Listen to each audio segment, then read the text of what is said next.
It's been a while since I did blackface for Halloween.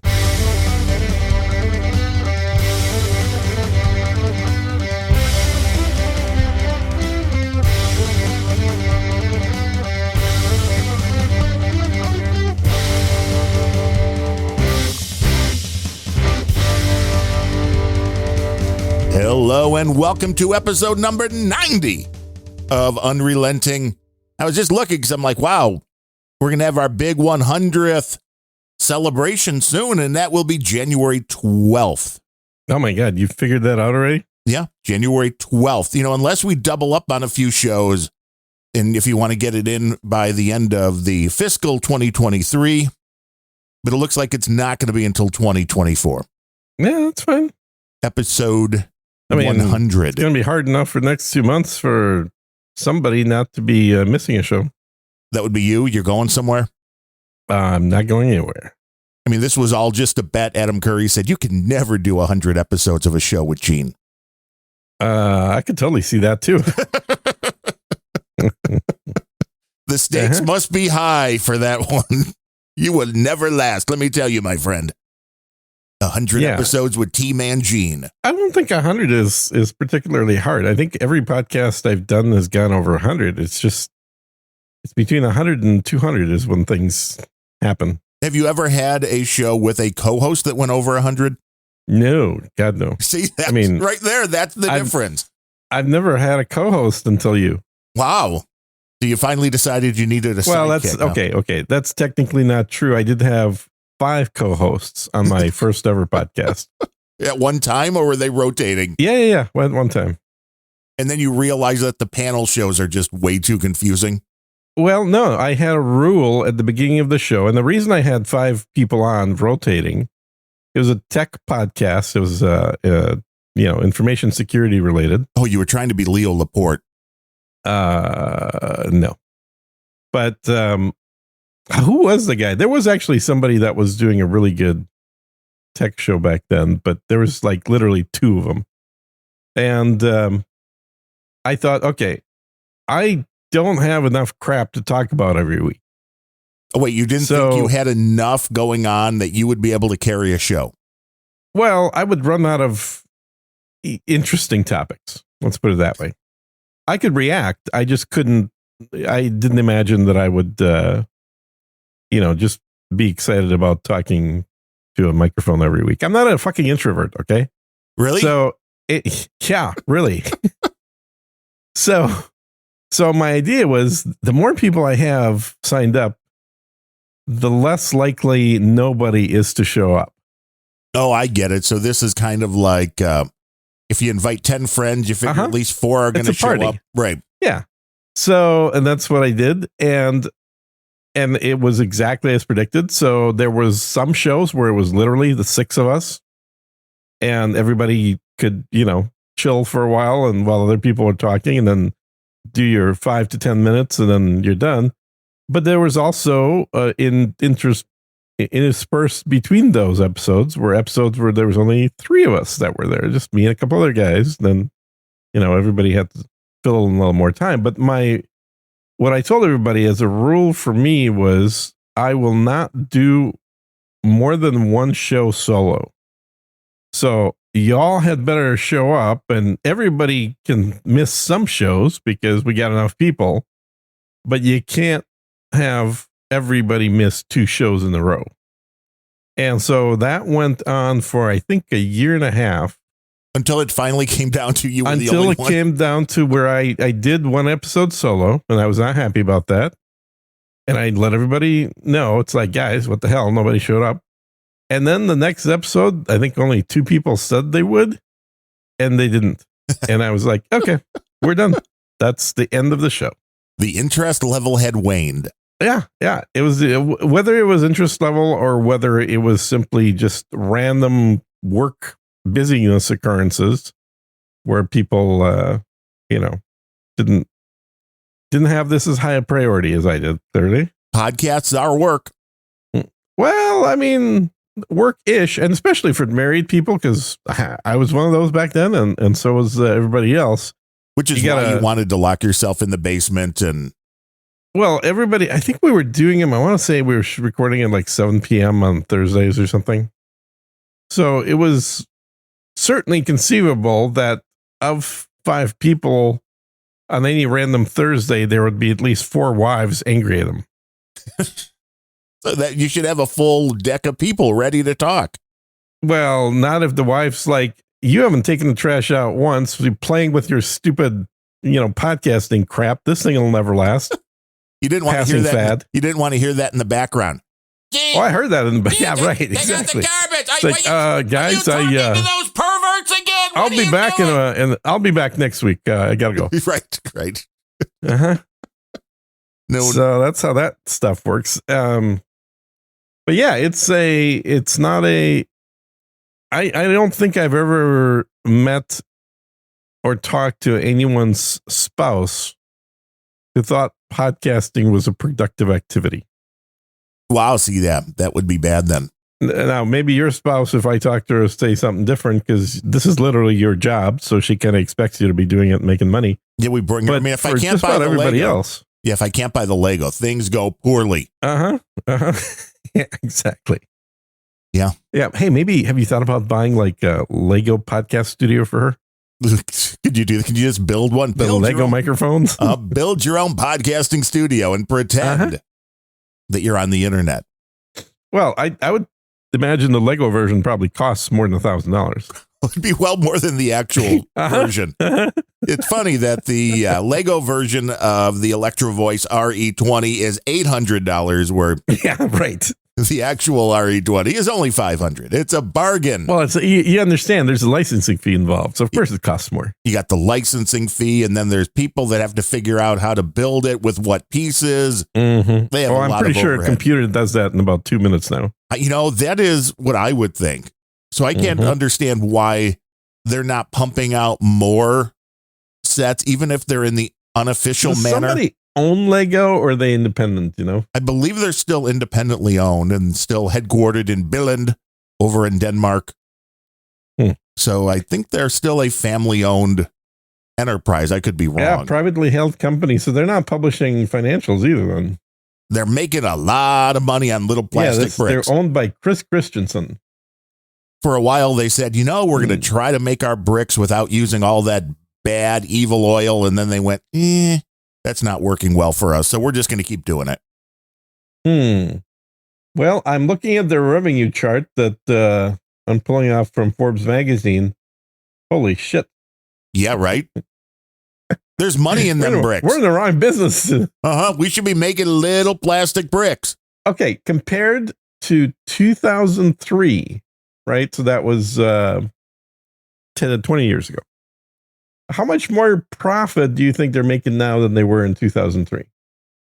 I don't know the percentage, but I do Lego's know. been around forever. But yes. Well, they exploded under COVID. Their profits are 1,000% up.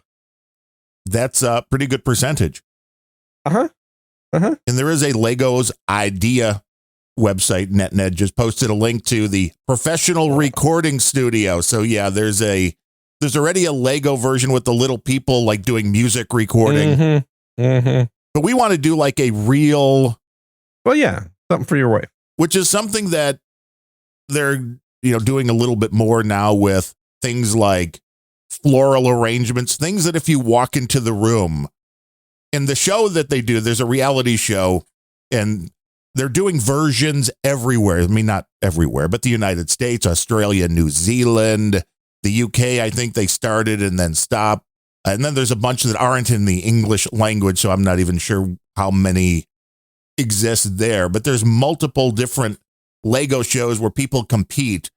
And on a couple of them, I thought one of the best competitions was they had a fake room, like a fake office. And the contest, the thing you had to do was pick an item to recreate that a person that they would bring in who didn't know what was real and what was Lego. They give them like a minute to look around the room and be, they can't go and right up to it and touch it. They're looking at it from a few feet away. But the trick is, can you fool people? Can you make something? And so this would be exactly that. Like, well, can you take the RE20 microphone and the microphone stand? Can you make this out of Lego at, 10, 15 feet away, somebody wouldn't be able to tell that from the original. And so this is a whole different thing from when we were kids. It was like, hey, you built little square cars and buildings and you played with the little mini figures. Now it's like, Dude, well, their profits are up over €1 billion from last year. damn, even, see, okay, I knew they exploded under COVID. I was not aware that this is still skyrocketing.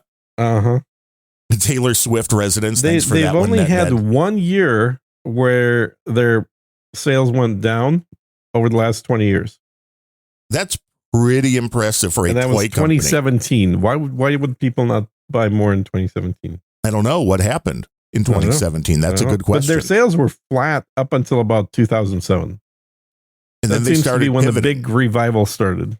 Maybe, where they start making more stuff for adults. And I think that was really what, instead of, again, the little toys that you would just make little things and play with as kids. Yeah, the $20 kits for your kid. Right.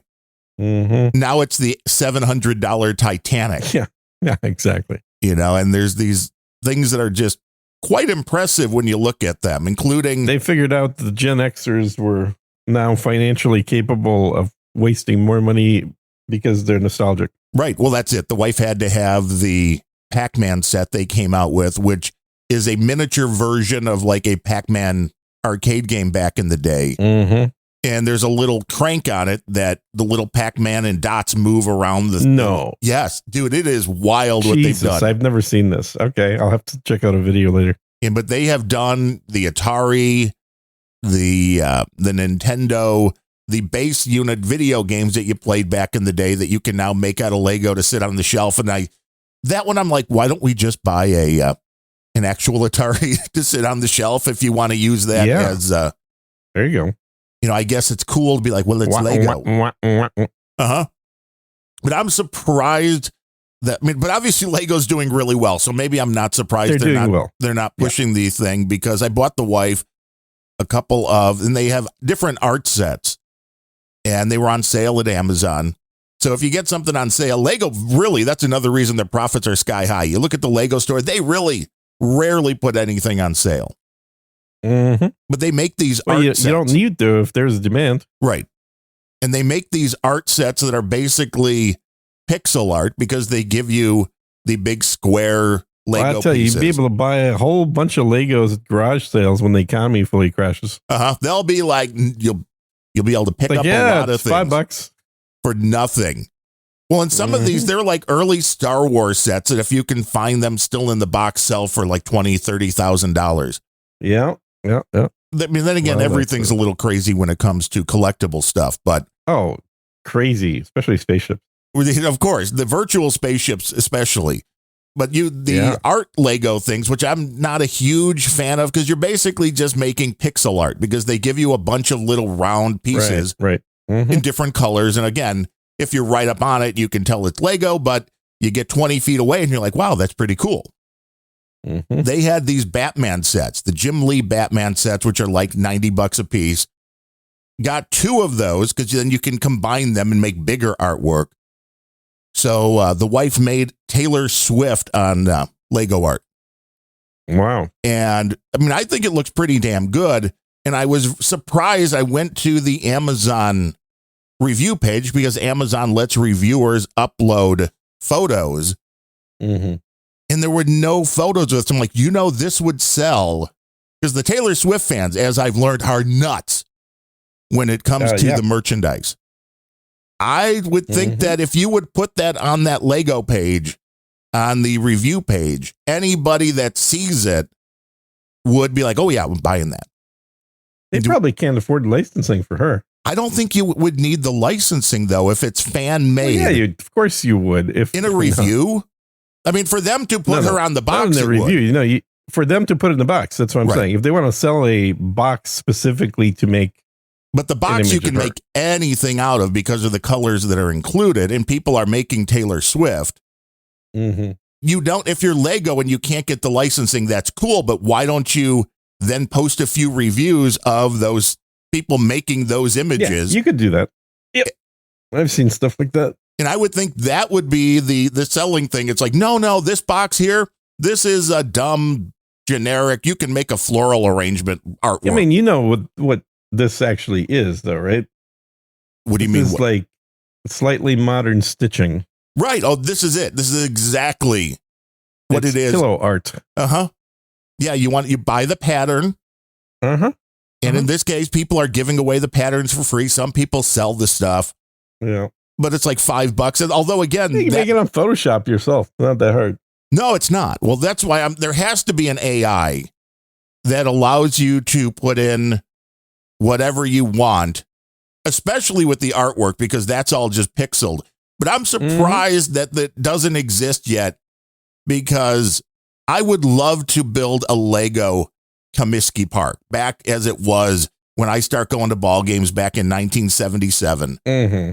And I would not mind building one fairly large, make it, I don't care if it's $500, $1,000 worth of pieces, whatever it is. And there's no easy way to be like, I want to make this. What pieces do I need? Because you're not able to Do they copyright. not sell the pieces by color? They do sell pieces by color, but there's different sizes, there's different shapes, there's all sorts of different things. Now, you could probably figure it out if you just sat there with... I'm looking at the Batman picture, and all that would be super easy to do. It is just... The Pac-Man? Yeah, no, the Batman. Oh, the Batman, yes, the Jim Lee Batman. one. Yeah, just do the posterized filter in Photoshop and reduce it to a very small resolution, however number of pixels across and up and down, and then put it on spits it out 8-bit mode. And Yes. I mean, that's literally all it is. And then you match the Lego color, and it tells you exactly how many pieces you need, and it spits it out, and it ships it to you, and all of a sudden, Bob's your uncle. You're making money. Yeah, exactly. It's like it took her like probably 2 days to put this thing together, because those, again, it's piece by piece, it's pixel by pixel. Mm-hmm. Which I'm like, do you really like doing this? And she's like, yeah, it's relaxing. So I'm like, I guess that's good. For me, I would be, can somebody just do this for me? And maybe that's the exit strategy. Maybe that is like, build the Taylor Swift art. The wife Just thinks buy a it's, fully built logo. well, just to have it, somebody just ship it to you already put together. You probably could do an Etsy thing where you sell people a Lego set in an art frame. Yes, completed, right, ready to a go. lot of money, and you start off by them just sending you a photograph of who they want. Yeah, that would be easy as well. I mean, that would be once you go through the process once or twice, it'd be a no-brainer part, and it would still be the longest part would still be hand doing, but you probably hire some Vietnamese people to do that for you. Right, like 8 cents an hour. Uh-huh. I see how it works. And you probably get knockoff Legos in China anyway. Oh yeah. So you probably do the whole thing, turn around for under $30, sell it for 1,000. 300. I was going for 1,000. I was getting greedy. Well, a little bit. But custom Lego photograph art, I mean, as a one-off, you could do somebody like a Taylor Swift without really raising any red flags. Right, because it's do a whole series of Taylor Swift. Right. That'd be different. Yeah. Right. It's like if you're making hundreds of sets and selling them, not so much. If you're like, I created this as a one-off. You can sell your image of Taylor Swift.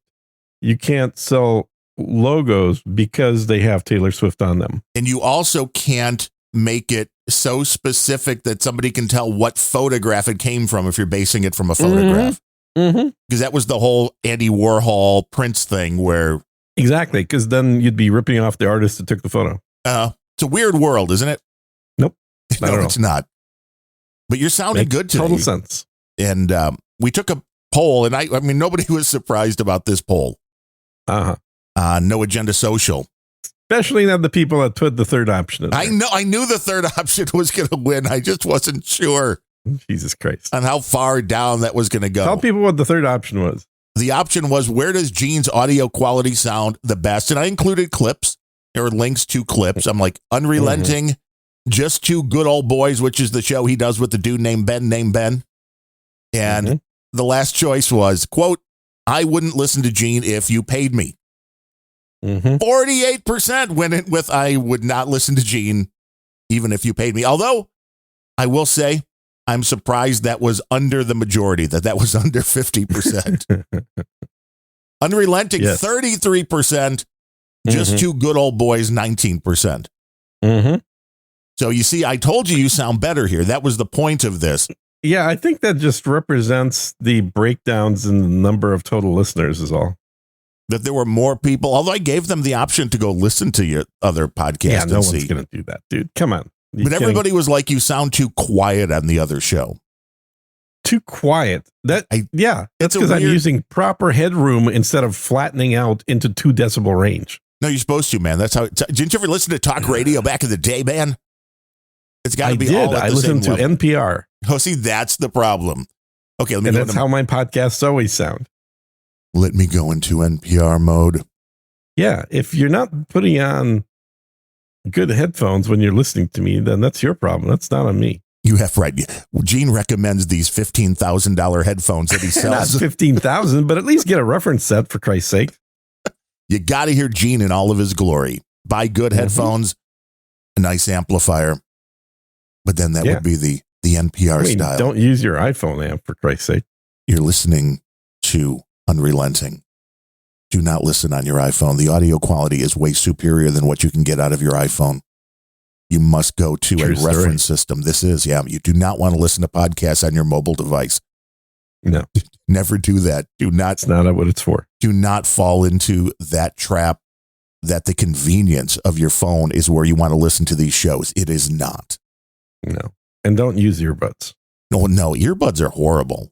Mm-hmm. Well, I mean, there's two types. Unless Do you mean- have custom molded earbuds, of course, then right those now are I higher like is there a difference in what they call the earbuds that have the foam type thing that give you a good seal when they go in, and the ones that just like sit in your ear like you used to get, and maybe you still do with the iPhones and that they did not have the part that went into your ear with the rubber. They just kind of like sat in your ear. Yeah. I think everybody calls both of those earbuds, but they're very different things. Yeah, for sure. That's a good question. I don't know. That's a good point. NetNet says, in order to hear Gene correctly, you need to be wearing one of his ponchos. It's the only way to listen to Unrelenting. Are you wearing your poncho, under a folks? poncho. Put your reference headphones on put your poncho on, then put your headphones on. Mm-hmm. It's the only way to go. But I figured Unrelenting would win. To be fair, it was only 27 people, and it varied greatly. I think the two were tied at one point. Mm-hmm. And I don't know if anybody actually listened to the audio quality on any of them. And I think some of the people It is a somewhat biased poll because people would have to be subscribed to you to see it. Well, this is true. Or somebody would have had to boost it.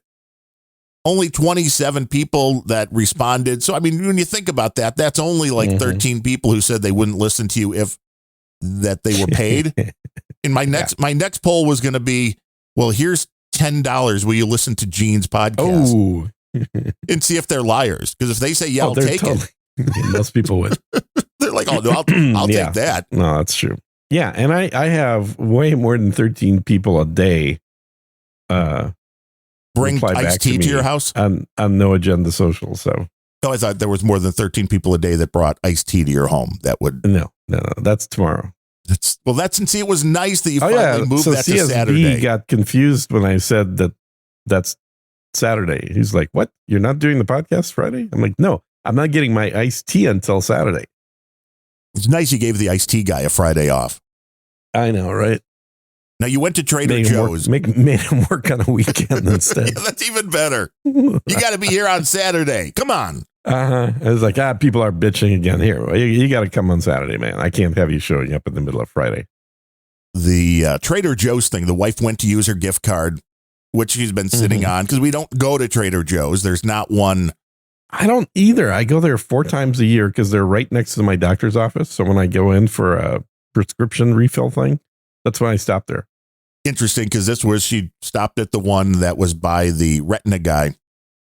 And also right by the candy store that my mom prefers C's candy. I'm like, it really isn't any better than the other brands, Fannie Mae or whatever. And it is pretty good. I'll give them that. They have some interesting flavors. Doesn't go to the Mars outlet store? No, I do not believe so. Although we used to have in the town over here, Tinley Park, it was like the kind of the rejects or the, probably the day olds for Fannie Mae. But it was, if the candy came out and it didn't look exactly perfect, this is where it wound up, which was probably like 20% of all the candy that goes down their lines. And the stuff was being sold for like a third of what you would buy the normal ones for. And it's like, it tastes exactly the same, people. Why would you ever buy non-fucked up candy ever again? I don't know. Well, you see, you buy the one candy for other people and then you buy the other one for yourself. True. That's the main difference. You want it to look good if giving it as a gift, not a mangled mess. Yeah. You don't want those cherry cordials to snarf that stuff down. You don't care what it looks like. No. But you went into Trader Joe's and I'm like, so did you get the Thanksgiving stuffing flavored popcorn? And she's like, no, that sounds disgusting. I'm like, no, but I saw people writing about it. I'm like, that sounds delightful. I like stuffing. She doesn't. So she got so aggravated that we stopped at the other Trader Joe's on the way home. And she ended up liking the stuffing popcorn. I'm like, see? Really? That's amazing. The oddity. I mean, not really the oddity, but it's like if you were to ask what it tastes like, I don't know if I would have been able to verbalize it quite well, but I read somebody on Reddit who said it tastes like Funyun flavored popcorn. And I'm like, yes. Okay, that makes sense. I'm like, I'd never realized Funyuns have those same kind of flavors as your onions. That you're right, because you got the onion, but it's also a little bit of celery, kind of dill, kind of rosemary, whatever's in there. I'm like, so that makes sense. So it tastes like a Funyun flavored popcorn. But you went and got like 3 bags of groceries for like $8,000. Yeah, 233 or 237, something like that. Yeah, this is not the poor people store. Bags. Yeah, and you're like, no booze, nothing. No booze. No I had one steak in there. Tail? No lobster. Nothing. That was just the single most expensive thing was a $25 steak. That was everything else was under like $12. Was it a filet mignon? It was a filet, yeah. I figured with you, which is like the cheapest filet you can. That's why I don't understand. People are like, oh, fancy. I'm like, that's not a fancy store. Trader Joe's is like an off-brand discounter. Well, they have nothing that's a brand name in there. Everything is Trader Joe's brand. A lot of people don't know it branched off of Aldi back in the day. Yeah. And Aldi is the cheapest store. It's like cheaper than going to the 7-Eleven. It's evening out, though. The wife says Aldi is pricing itself right they still to where charge the normal, for carts? Well, you have to put the quarter in or the slug if you have a slug. I mean, come on. But the pricing on this stuff, where it used to be, they were quite a bit cheaper on the things that they had. Oh, it's all shipped from Germany. Germany's starving now. Well, who cares about the Germans? We got to eat here. But that used to be the place if you wanted a bag of salad, the local Meijer would be like $2.39 and Aldi's like 79 cents, boss. And for that, you're getting a decent savings. They have equalized quite a bit. But I saw something that I didn't know if this was the case or if you had ever tried this or anybody listening to the Unrelenting show has ever tried. The Trader Joe's stores have something where if you ask, they will let you sample almost anything in the store. I've never heard of that. I had never. Well, I don't shop there either, but obviously you go there at least 4 times a year. Yep. It's something you got to try the next time. And this was on Reddit or someplace like that. But the person that wrote about it said they were looking at like one of the expensive chocolate bars because they're like, oh, should I splurge? Should I get it? And they're like, an employee came up and like, you should ask to sample that if you're not sure if you want it. And they're like, what? And they're like, yeah, you can pretty much sample anything. And they're like, and here's the beautiful thing for the employee. Whatever, you take your little bit off and try it. It goes into the break room. So the employees love this. Like, so you're not going to piss off the employees going, hey, can I try that expensive chocolate bar? I'll have to remember to do that next time. Yeah. I just want to see one, what the reaction would be, Mm-hmm. and two, what the limits are as you just take an employee down these aisles of, yeah, I'd like to try that. Yeah, I'd like to try that. Yeah, that. I would like to try that. I have a shopping cart. I'd like to try these. Yes. Like to try a little bit of all these things here. Yeah, What do you say? yeah. And I will say that one thing that at least they used to have a reputation for, because even JCD talked about it, is Trader Joe's used to have very good pricing on wine. Like you could often get a mid tier wine for low tier wine pricing, or high tier wine for mid tier pricing. Which you could, the only other store that would be similarly priced would be Costco. In Costco, at least around here, you don't even want to go, because you go, and I get it around the holidays and that, and you're like, wow, it's way too crowded. I don't want to deal with this. Mm-hmm. Well, the wife and I hate the crowd. So it's like you would start like, okay, let's do this. Let's go on a random Tuesday at 10:30 in the morning because it'll be empty. Mm-hmm. Nope, still the same. It's like it never stops around here now. I don't know why. Because the pricing isn't It's not that good. much better. It really isn't. It's just they force you to buy bigger quantities. Right. And if you have a big family, I get it. You're probably doing well. Yeah. Yeah. I have a hard time not throwing away some food that I buy just at a regular grocery store, but I stopped my Costco membership like 8 years ago or something, because I found myself like, you couldn't spend less than $200 for groceries, but I'd end up throwing away about a third of them every single time. Can't eat that much shit with one person. Right. Or you try to put it in the freezer and then it never works. No, it's just like your eyes go, oh, I want that chicken. Well, that chicken will feed 5 people. And then you get a bunch of other stuff. The only stuff that obviously lasts a long time you don't worry about is like snacky stuff like pistachio nuts. Right. Because then instead of eating the whole bag like you do that's sold at normal grocery stores, you buy a bag that's 4 times bigger, and hopefully it takes you 4 times longer to eat it. No, you want to splurge. No, well, trust me from personal experience, do not eat too many pistachios. They have it's a binding capability? No, other way around. Oh, an opening up of capability. You want to clear things through, by all means, eat a lot of pistachios. No, NetNet, is that right? NetNet says that Aldi bought Trader Joe's in 1979. I thought that was when Aldi split. It always been the story that I had heard, that Aldi, the brothers, decided that they were going to split, and one of them went to the Trader Joe's route and the other one went to Aldi. I don't think they're not combined, I know now. So you say they bought, but I don't think they may have bought Trader Joe's when Trader Joe's may have existed when the Aldi brothers, whatever they are, the names of them folks are, when they broke up. But that would make sense. Maybe that the guy that was the one Aldi brother that's like, I'm not going to be Aldi anymore, bought a company called Trader Joe's. And I don't know. I mean, but the thing with Trader Joe's, people have not been there, is like Aldi, it has all brands you've never heard of. Right, like Trader Jose's. Mm-hmm. Yeah, exactly, like Trader Jose's. And I can't believe they got crap for that when the wokeness really kicked in, although the wokeness is having a moment of backlash finally. But that, according, I've said this before, according to a book written by some friends of mine, this is the year for the very extreme of the wokeness, and things should be swinging back starting with next year.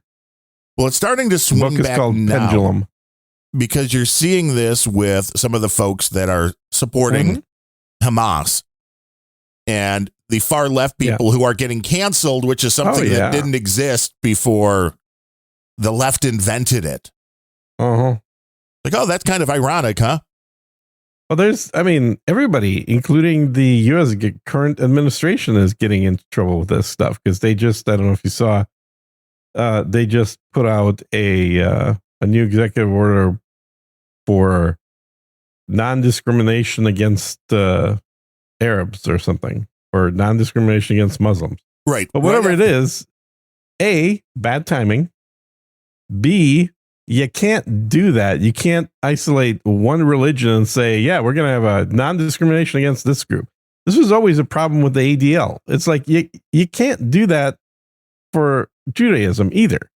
You really have no business as the government, especially as the government, but even as a private group like that, for focusing on something because it makes you look like you're an elitist asshole. Well, they are. Well, they are, but it clearly what happened is when the whole Israeli situation started off, there was big set of lobbyist reminders saying, so, all that money we gave you, yeah, this is why. We expect the U.S. to step in and make things good. At which Biden started going down that path and went further than most Democrats even expected him to. And then I think that the pollsters started seeing the backlash and the numbers associated with the under 30 demographic. And they're like, oh, my God, like 80% of them support Hamas on this. Well, they probably say they support Palestine, but there's no real difference. So you got to remember, Hamas is the legitimate government of Gaza/Palestine. Right. They voted them in. That's what they wanted. This is like saying, well, yes, but the Republican Party doesn't speak for America. Right. Well, it speaks for enough America that they have a majority. Right. You're speaking for a majority of the people. No question. Yeah. So this whole distinction between Hamas and Palestinians is an artificial one. Well, and the optics. Certainly not all Palestinians have killed somebody, but neither has every member of the elected government there, Hamas, killed somebody either. Like, there are exceptions. Well, yeah, and imagine for these lawmakers like Tayyip who are out in full support of Hamas. Mm-hmm. Mm-hmm. Imagine somebody came out and said, oh, the Proud Boys are pretty good. Yeah. What would happen there? Well, I mean, again, it's all whataboutism when it comes to that, but you have to go, well, is this balanced correctly? Do we, if you have freedom of speech, then you can't be expelling people. This is the stupidity of the left is they've never expected or wanted freedom of speech. They just want to quell everybody else. Right. They want to squash what you're saying. Yeah, their speech. Quash, whatever. This is true. Because they don't pretend to be in support of freedom of speech. They're in support of their outcome, of their equity, not even equality.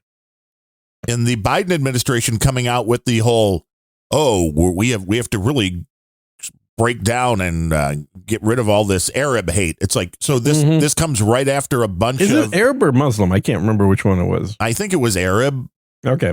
But again, the optics of the Jewish people are under fire literally at this point. Yeah. Yeah. And you're going to come out with this. It's like, it makes zero sense. But as you said, separating anybody, including the LGBTQ, it's like, this does not make you safer. But, and again, this is not about like Arabs in the Middle East. This is the only thing that they can do as the U.S. government is make laws relating to U.S. people that they won't enforce anyway.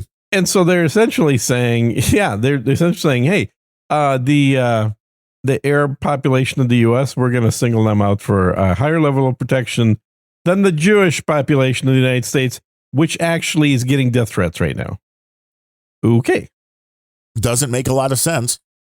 Mm-hmm. Shows a bias, and it shows a misunderstanding. They're sure as hell making sure that they're going to have to work way harder at cheating in order to win the next election. Because the donations coming in from all the Steens out there are going to be way down. Which is an odd thing. It's always been the way it is, that the Jewish population in the United States, very much Democrat backers overall. Mm-hmm. I mean, there Absolutely. are. And my parents have had a bunch of Jewish friends that, are in that older age range, up in their 70s, 80s. And when asked, well, why is this? It's like, well, the Jews see it that they're Democrats first and Jews second. And that to me is very weird. It's like, why would your political party take precedence over something as important I as think it's your actually belief? more complicated than that, I'm because this sure. is something I've been bitching about Israel forever, is they're socialists. It's like whatever is called a conservative in Israel, like, oh, Netanyahu is such a conservative. He would be a Democrat in the United States. They're shifted over. Like, their liberals are full-blown socialists. They live on communes. There's a propensity, and has been since day one of the creation of the state of Israel, for a very socialist friendly government. This is and Israel's been friendly to a certain extent with the USSR because of that as well. Is because they share a lot of their ideals, or they did back in the day, about what is the proper form of government. So if you think of it, their government is historically, like ever since 1947, has leaned towards being a religious socialism. They kind of Like, seem to be we just want to get along with everybody thing. Well, it is. And I mean, I guess it's not complicated to figure out why, because you essentially have a population in the country that is made up of, and this is going back to the origins of the country, maybe not today, but back then, where everybody that became an Israeli, for the last 1,000 years, their family lived somewhere else. And so they had to be a minority that had to get along with the majority. You know, whether they were Polish Jews or German Jews or Italian Jews, it doesn't matter where, or Middle Eastern Jews, there's plenty of those. They were always the smallest segment of the population, or one of the smallest segments. And so they had to live under the laws of other countries and not make too much trouble. Because, you know, in Russia, you had the pogroms happening because people started thinking that they're getting too uppity. You know, how come it's all the Jews that own all the fancy stores and everything? Yeah, they're too successful. Well, you know, everybody wants a Jewish doctor, but then you're pissed off that the Jewish doctor is rich. Yeah, with success comes jealousy, that's for sure. Yeah, and it's inequity is what happens. So Jews, in a lot of ways, were kind of conditioned over the millennia to, or at least over the centuries, to be very not anti-capitalist necessarily, but be very open to the ideas of sharing everything, because it's a survival method to not get pointed at and isolated, and, you know, essentially putting yourself up as a big target if you start having people see you as somehow not sharing what you're getting. Right. And this is where all the propaganda comes in now, are the people that are backing Hamas, including a lot of college professors here, including representatives here. Their viewpoint is Israel is the oppressor, and anything that's done is okay. And of course, these are the same people that think the United States government is an oppressor. So this is where you have to start looking at this like, well, so what does that mean? That I should be able to come in because you think something different than me? Well, then the United States government should be able to come in and kill you, because then, you know, that's how you deal with these things. Well, and all these people completely seem to forget or never learned how Gaza came under Israeli control. It was because Israel was attacked. Yes. Multiple times by several Arab countries all at the same time. And Gaza was part of Egypt. And during the failed Egyptian attacks, the Israeli armies pushed them out all the way into the Sinai Peninsula, a lot further than Gaza. And eventually, during the peace negotiations, they traded back that part of Egypt that was conquered, all the way up to Gaza, but not beyond. So they never gave Gaza back to Egypt effectively. Gaza was not some, you know, separate country. This is part of Egypt. And the Egyptians currently don't want Gaza. because that was one of the first proposals that the Israelis had. Is like, no, hey, we can't have them as this Hamas-run state right on our border shelling us all the time. Somebody needs to come in there and kick some teeth in. It's going to be us, but we look bad at it. And this, again, typical Jewish behavior is like, well, we even just give them to you. We give the land to you. You guys take care of it. And Egypt's like, nope. We want none of that with a 10-foot pole. So it's... Well, because the problem is never going away. No, exactly. They know that. They don't want to be having to control and expend their resources and their police powers to control a population that's still going to be shelling Israel no matter what. And I think for the part of Israel, they're I think this is why they originally allowed Gaza some level of self-control, which ended up creating Hamas. And that's why people say, well, the Israelis created Hamas. They didn't create Hamas. Hamas is a political party with the unified goal of the destruction of Israel. That is literally their first tenet as an entity is the complete destruction of Israel. Right. And they're not backing down from that. That's the interesting thing when you come out with these people that are calling for a ceasefire. And I'll say I understand that there have been atrocities on both sides. I'm not saying that Israel is completely innocent in the world of things that have happened over the past 100 years. Mm-hmm. But when you have one side attacking the other and then saying, we want a ceasefire, but also saying, we're going to continue to kill every last Jew that we can. Right. Well, this is again. And we prefer to do that during a ceasefire. Right. This is the way to go. This is the way to go. No, it's like, this is why, again, break it down to a much smaller scale. You look at mob warfare in the United States. If one mob's like, our whole job is to kill the other mob. Well, then the other mob has to eradicate them in order for there to be peace. One side must be eradicated. Mm-hmm. So the only way you're going to get to peace, if you have two sides that are like, no matter what, our whole life's work is to kill this other type of person. And this is why this whole concept of a one world government and everybody can live side by side, kumbaya, let's let people move wherever they want to within the EU. Let's let everybody just waltz right into the United States. Mm-hmm. It doesn't work because, quite simply, some just want to kill the others.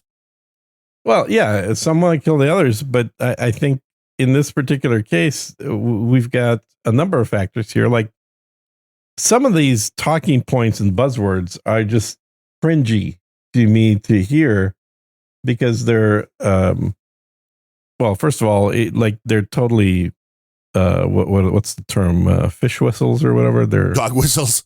Dog whistles. Whatever. What is a fish whistle? Whistles. I don't know. Whatever. I've heard the term before, fish whistle. But anyway, this term for Gaza is it's the world's largest open air prison. Okay. So nobody in Israel is trying to keep Gaza in. They're trying to keep them out.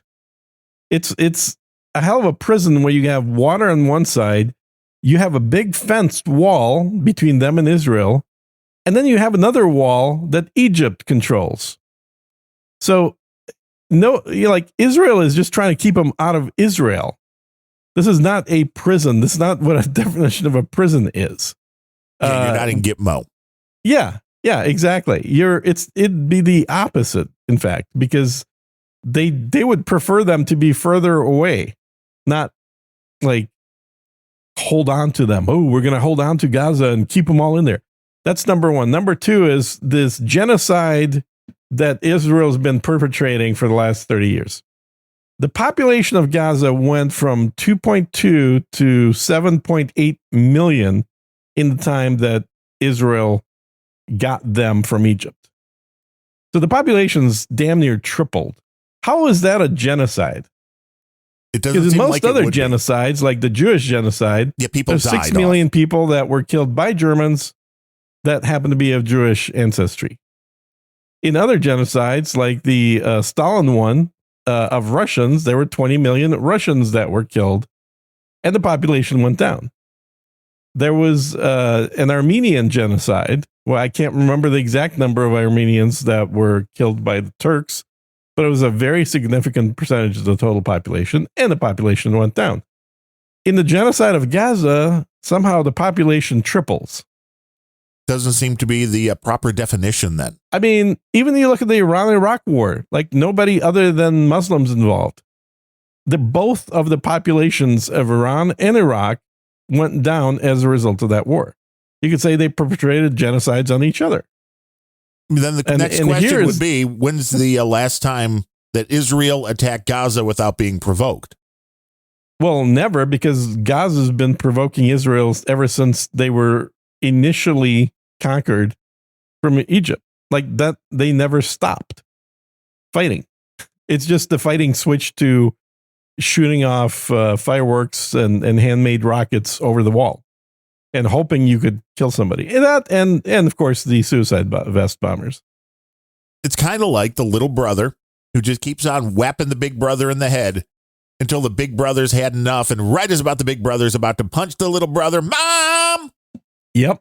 There is a certain element of that. And I think a lot of people characterize Israel as the little brother of the U.S. as well. But we talked about that at length. The reason why the United States has to maintain that friendship is because the United States is kind of against Israel, using nukes.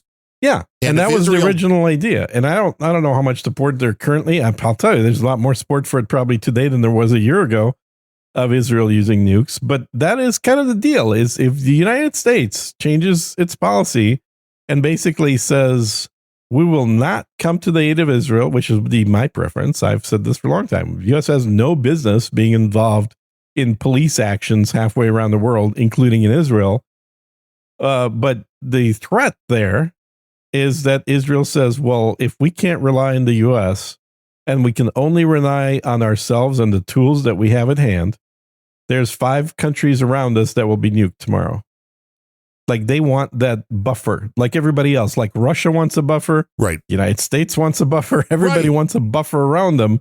You can't have people living on your border that are intent on your destruction. Well, and this is why the way the left, the Biden administration, the Democrats, whatever you want to call them, this open border concept, this is the evaporation. Well, it's backfiring.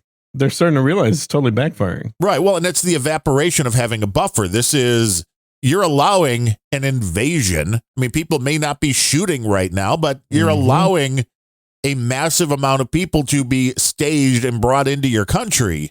Yeah. And you don't know why. A lot of them just want to have a better life. It's interesting, though. It sounded like, according to what the reporting was on No Agenda, they're trying to get rid of a lot of those pesky Venezuelans because they're not going to vote the way they want them to. Right. So they have experience. Yeah, we can't have them. Can't have them in. You're not the right amount of brown people. No. But the Chinese and the Arabs and the Russians and people that are coming across the border, no, that's fine. Nothing to see here. There's no sleeper cells. Well, it's not Chinese or Arabs or Russians. I can tell you that because I do watch those videos on a regular basis of the border floodings.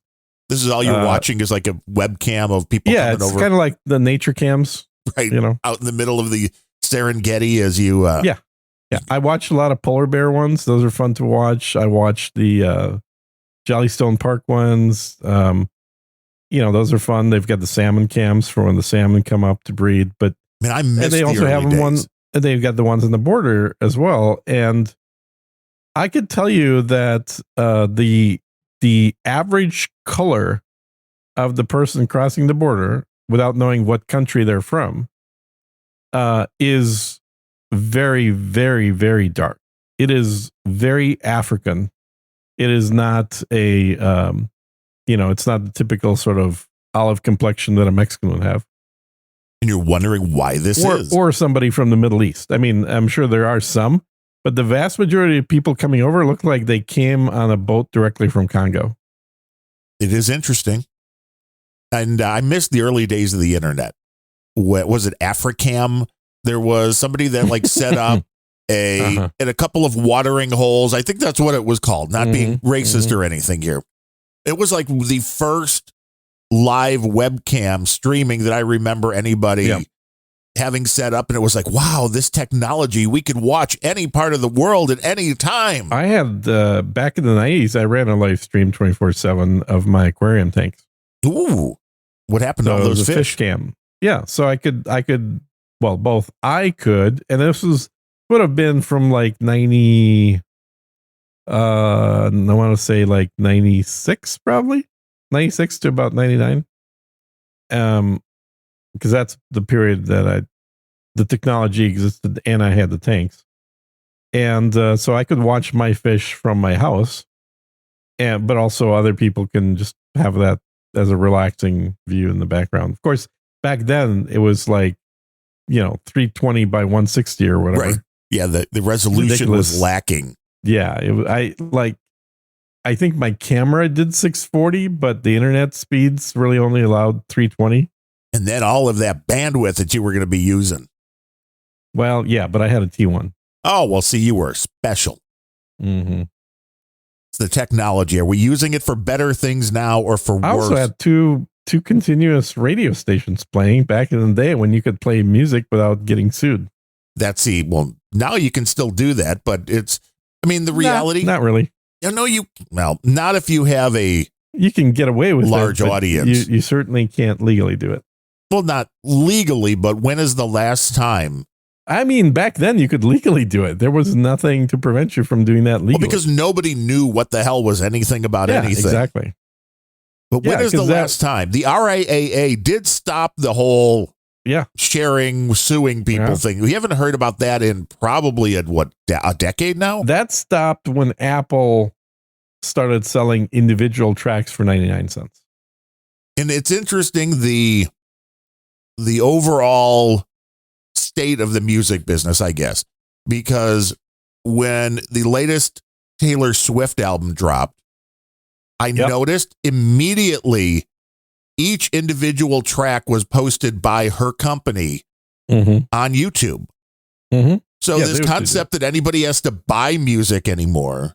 Well, you can certainly stream stuff. That's not an issue. But if you want it ad free and in your personal order, then you still got to buy it. Well, with YouTube,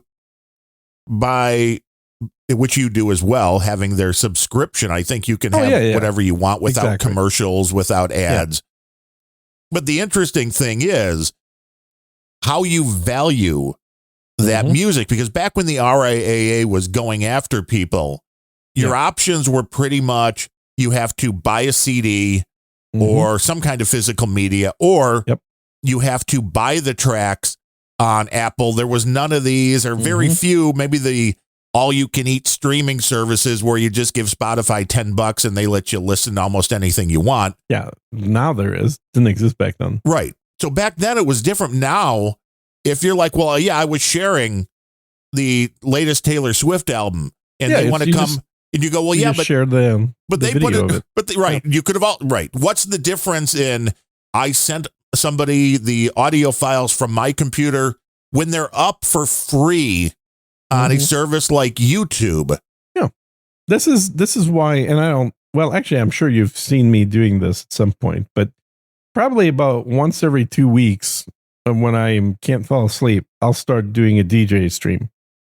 Oh, you want to be Darren O on the Rock and Roll Pre-Show? I got it. Not at all. I have good music, and so I go through and my DJing is essentially just posting YouTube links about one every 2 minutes on No Agenda Social. That way people can just follow along at home. And they do. And I get a lot of comments from people that also have insomnia or live in crazy parts of the world like Australia, and they're awake when I'm supposed to be. When you should be sleeping, right? Be sleeping, yeah, exactly. Thank you, Dale. Yeah. And so I post these links, and they're always somewhat esoteric. There's a lot of Euro trash music and some ethnic Mongolian stuff. A lot of stuff trance. That people wouldn't be exposed to. Yes, Trans-Siberian, exactly. And a lot of things normally, certainly Americans or Western people would not be exposed to. And some people think it's great. Some people think it's horrible. Too much accordion. But Weird Al, man. Give me an accordion and I am happy. Yeah. Yeah. Well, I'm seriously tempted buying one right now. because I used to play one. I would totally watch a live stream on YouTube of you me playing the accordion. Yeah, You'd have to they're do not the full cheap, dude. They're a couple $1,000. Well, no kidding, man. Just like it's an guitar, actual instrument, like doesn't require power. right? Right. Well, you got it. Human powered. It's human powered. Yeah.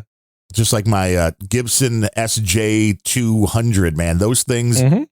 I bought it at just the right time back in Mhm. 98 to What did you pay for it? maybe around. I think I paid $2,700. Mm-hmm. I think now new they're going for like $5,000. Yep. Yeah, And it's going like up. if you look at real musical instruments, not pretend ones. Probably the musical instrument that's gotten the cheapest historically over the years is the synthesizer. Well, of course. It's a plastic keyboard with a little bit of electronics in it. Used to be, I bought them back in the day in the 80s for thousands of dollars. I probably, it would have been late 80s. I went through a number of those that were over $2,000. And Now all you need is a Raspberry Pi. it's like you could pick up one with touch sensitive keys for like $3.99. Electric guitars are very cheap. The acoustic guitars, when they're made right, those are still. Amazon has an acoustic guitar. I just watched the video of somebody doing a review of it. It's a carbon fiber guitar for $3.99. Those are interesting. Mm-hmm. Because the first one came out about, I think, 10 years ago or so, where it was like, this is the thing you want to bring if you're going out camping or whatever, because they're indestructible. Yeah, apparently. Well, they're waterproof. Right, which helps because I cringe, and I know people like Taylor Swift have a lot of money, but when I see artists doing concerts and the range just starts coming down and they're playing like a $5,000 guitar, and it's like, whoa. Yeah, but they've literally are disposable, and except for guys like obviously, oh goddamn, I'm blanking out his name now. Pete Townsend. No, the local guy here in Austin. Who am I thinking of? Jack Ingram, Willie Nelson. Yeah. Like Willie Nelson has a guy who restores his guitar every 2 years. The Trigger guy, playing the same guitar forever. Yeah, Trigger, exactly. And he played. Did you watch that documentary on about the guy who restores it? I don't think so. I mean, I've seen a documentary on the guitar itself, but Willie just released a bluegrass album. Mm-hmm. And the type of guitar that he plays, not made for bluegrass because it's not a steel string guitar. Yep. And just to show you Willie's connection with that guitar, when he recorded the bluegrass album, even while he was playing his guitar parts with other guitars, Trigger was always on the stand next to him. So it's like, even though you knew you weren't going to use it, Willie don't feel comfortable if Trigger ain't there. That's right. He's not going to cheat. And that guitar, whenever, if that ever hits the market after Willie's passing. Oh, it'll be a museum. There's no way that thing's going to get just somebody's personal guitar. It has to be. I mean, it could keep it in the family, but that would be a guitar. It's very hard to put pricing. Some of, Clapton's and Hendrix guitars have gone for crazy amounts of money. I mean, Trigger, that is just such a legendary guitar. Yeah. That it's hard even to guess. I mean, it's well over $1 million. Oh, it's a maybe not from the sound quality, but it is Stradivarius level pricing. Oh yeah, and because of the legend of that guitar, knowing the history it played in country music, knowing just what was involved in keeping it in one piece. Yeah, I mean, when you play a guitar so hard, you put a hole in it. Oh yeah, it's crazy. It's like that doesn't sound right. Yeah. But it is hard to keep that thing going, and it has that unique sound. And just as Willie is such an amazing, unique artist that he is part Frank Sinatra and part Hank Williams. The way he does the phrasing, he's always been able to take songs, and he's a hell of a songwriter in his own right. But he's always been able to interpret songs and put a different spin on them. And you always know when it's Willie, but that even his harmonica player, Mickey Raphael.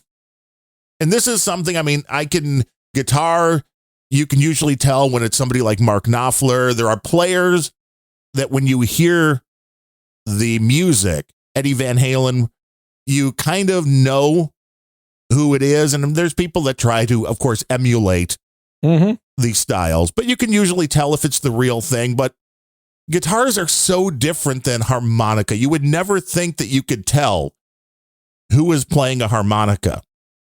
But there was a country song I heard like a couple of years ago.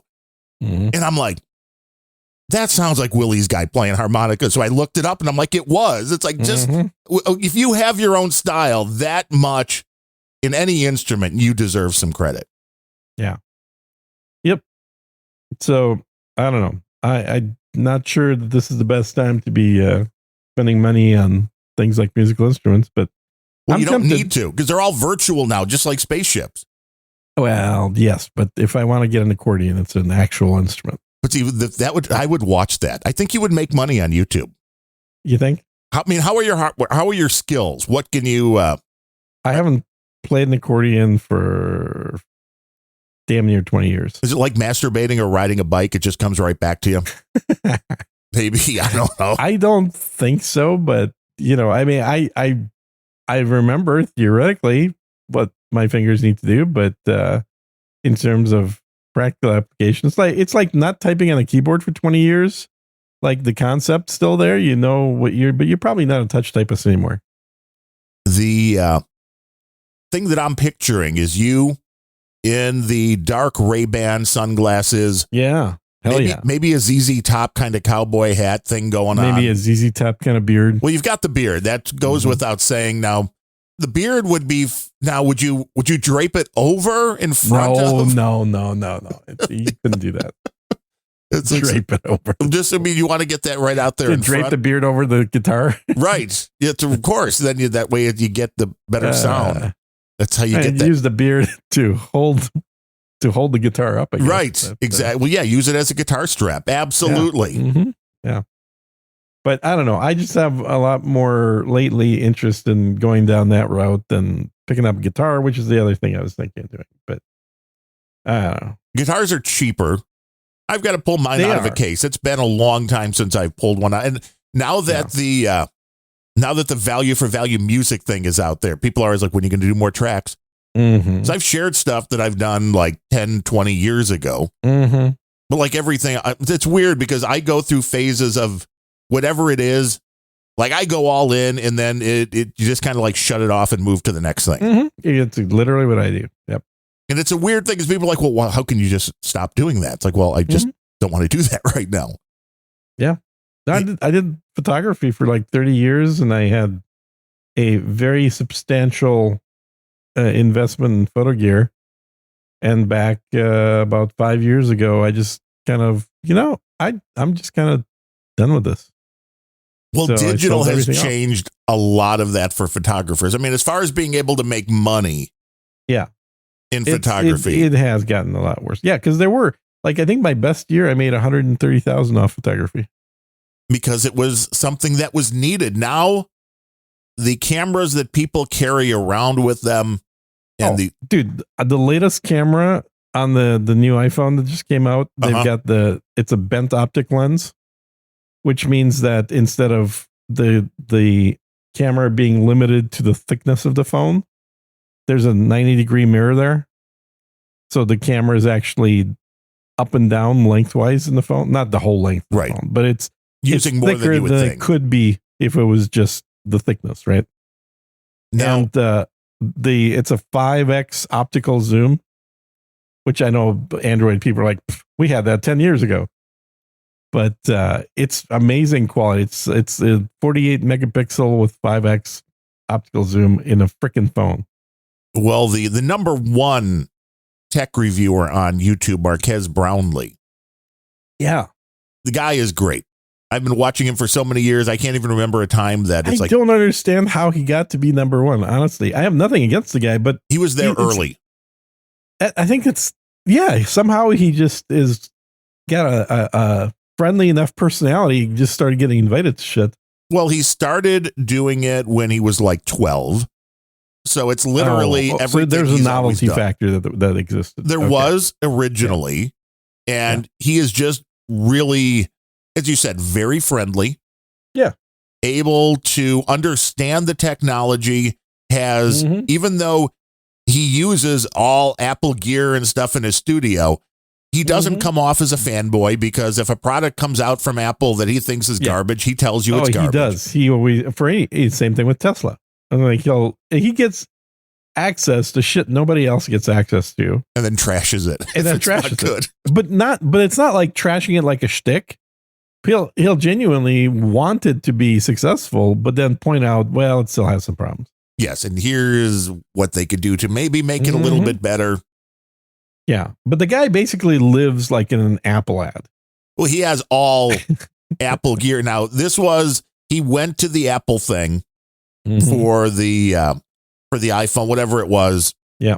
And he said they showed this video, their promo video leading up to coming out on the stage and Mhm. doing everything. And once at the end of the video, it came up, shot 100% on Apple products. And he was like, I was Right. not ready for that. Yeah. It was so good. I mean, we're all used to the Apple being good, but Yeah. compared to, because he was one of the first ones doing a YouTube channel that I Mhm. remember going into, I think it's the Red brand of cameras, Yes. like Very 20,000. expensive professional gear. Yeah. Uh-huh. And now it's like, well, these are getting way better for what's in a phone. Yeah. Amazing. Yeah. Well, and again, you have that ability to digitally Yeah. enhance things if you need to. I don't know how much trickery is going on in Well, and something a lot like of the it iPhone. can be done in phone now, which used to be you'd run, other software to be able to do it.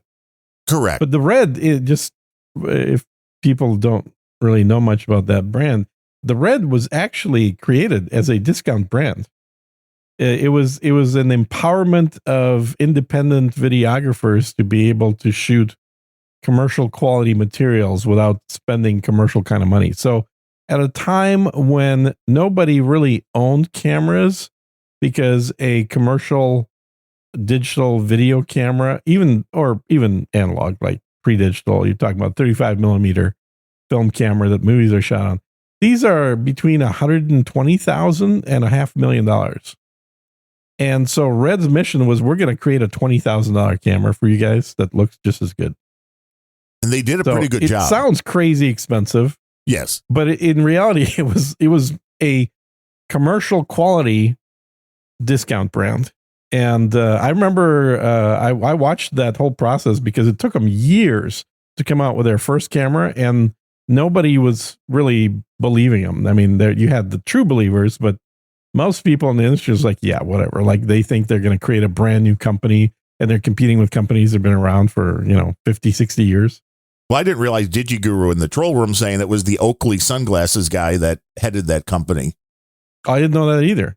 Yeah, so he made his money then, I guess, on the sunglasses, then spent it on the cameras. Probably a passion project. Mm-hmm. Mm-hmm. But the fact that you can now take something out of a phone and be like, this is professional. Because Marquez, when he was doing that, and it's like, you're making YouTube videos that most people are still watching at 720p back On a phone-sized screen. Right. It's like, it's crazy, and it's crazy, but he's always gone, which I think is another one of the reasons why he was elevated, is because everything that he puts out looks so crisp, so good. It doesn't look like somebody's half-assing it. Even if the content is great, but it looks like it was recorded poorly, you'll take a hit. But the digital, I don't know if we've ever discussed these programs now that will take video and do the upscaling and do the really just crazy kind of, they say, it's using AI. How much is actually AI? I don't know. But the Topaz, which I know we've talked about what the Topaz photo program does, the Topaz video. And it's hard for me to process any of this because I would need a computer. Even you probably need like a $10,000 rig to do this quickly. But on small little snippets, I've tested out going from like 480p DVDs, scaling it up to HD is fairly easy. You could even go into 4K. and it does the deinterlacing and it looks for the human form and makes it so things look so crisp and clear. It's like, it's almost hard to believe. Yeah. You could take that original footage and get that kind of quality out of it. So, you know, you have to wonder what's really being done in the phone. Is it the original sensor in there that's that good? Is it using some kind of technology to clean it up? But you can now take fairly bad video and make it look good. Yeah. No, that's totally true. I've never played around with any of that software, and my Topaz use stopped at photography. But I've watched videos from a guy who's got the topic of the video is basically AI as it relates to video processing. So all his videos are on that topic, and he's like a PhD in Europe on this or something. And I think the series called like 2-minute papers or 3-minute papers. I've posted a few of them. But basically, this is all like research stuff coming from academic research around video processing. And it is truly amazing what they're capable of doing right now in essentially recreating shapes rather than simply smoothing out and blurring the lines as you increase the resolution of something. Like they go, oh, this was meant to be a sphere, so let's make it a sphere of infinite resolution.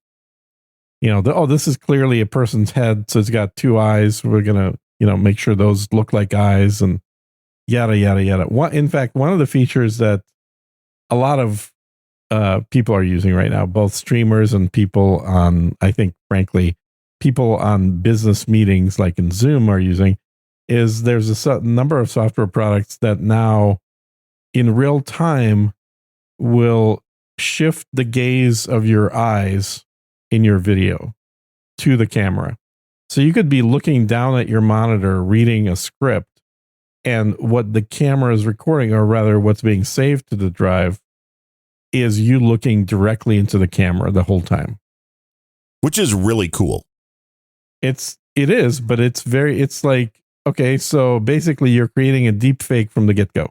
Yes. Well, there's in the deep fake video open source software Roop Unleashed, which I've played around with a little. Mm-hmm. And I've never tried it. I'll have to do it. Because I don't normally have a webcam set up, but it will let you choose a face and then overlay that real time on your webcam. So this is even better. You want somebody to sit in at a meeting for you with that. You just have to look like you're there. Mm-hmm. That's even better. Get your buddy. They'll sit there and just nod their head. Well, and there's a series of videos that I kind of got sucked into a black hole of watching last few days. Oh, that's hard to believe, Gene. You getting sucked into a YouTube hole. Yeah. Crazy, huh? Uh-huh. But they're of a guy who is a very good young guitar player, but young meaning like he's in his mid-20s, but he's like virtuoso quality, of him using a de-aging filter in real time and doing little pranks, I guess would be the best way to tell them, of like applying to music schools or joining bands. And his de-aging filter makes him look like he's 13. and he wears slightly oversized clothes, so that when you combine the de-aging filter on the face and the fact that the clothes look a little loose, it looks exactly what a teenager would wear. That's funny. And so it's a whole series of these things. And I think the most interesting ones, the ones I like, were when he is applying to a music college as an instructor, and then the Zoom call starts, and the other guy's like, "So who are you?" It's like, "Oh, is your dad around?" It's like, "No, I'm the one that has the call with you." And the guy's like, "Is this a prank? What do you mean you have a call?" He's like, "Well, I'd like to apply for that position, and I thought that once you hear me, you would see just how good I am and stuff." And of course, everybody's because he did this multiple times to multiple people. Everybody's like, "Look, it's a range from, look, kid, ha ha, but don't bother me. Call me back in 5 years if you're still playing, to like a lot more aggressive than that. But at best, people are willing to entertain. It's like, okay, well, you play your one little song for the next 3 minutes and then this phone call is over. And then their mouths drop open. And then their mouths drop because you literally have somebody that's got like 15 years, if not 20 years of guitar experience and at an extremely high level.